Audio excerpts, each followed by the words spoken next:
In this therapy, we are going to use cognitive behavioral therapy with a focus on cognitive restructuring through thought records. Sandra, a 21-year-old psychology student, experiences significant social anxiety. She avoids social gatherings and public speaking, fearing negative judgment and embarrassment. I'm going to introduce to you the thought records.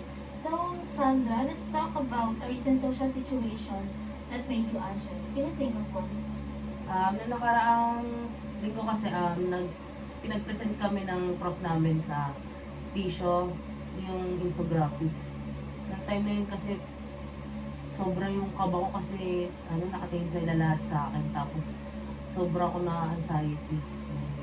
Nakifeel ko pa na parang tingin nila sa akin, parang inaantay nila ako ng magkamali. Yung humamati na mga feel ko nag-detach ka lang. Let's break that down. Can you describe your thoughts? Yun nga po, feel ko, nakatingin silang lahat sa akin, parang inaantay nila ako na magkamali sa pagsasalita namin. What about your feelings? Sobrang kinakabahan ko talaga ako na frustrate ako ng time na yun. Your physical sensation during the presentation. Anong na-feel mo?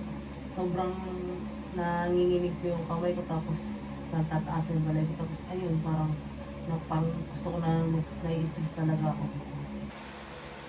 For her thought record, she was in a situation where she had to present an infographic. Her automatic thought was that people would judge her and wait for her to make mistakes. As a result, her emotions were nervous and anxiety, and she experienced physical sensations such as sweating and a racing heart. So, yung sinasabi mo na feeling mo i-judge ka na feeling mo hinihintay ka nila na magkamali. Is there evidence to support that? Nung time naman po na yun, hindi naman po ako nakarinig sa kanila ng masakit na salita. Kasi parang feel ko, lang naman yun sa akin. Anxiety ko lang po talaga.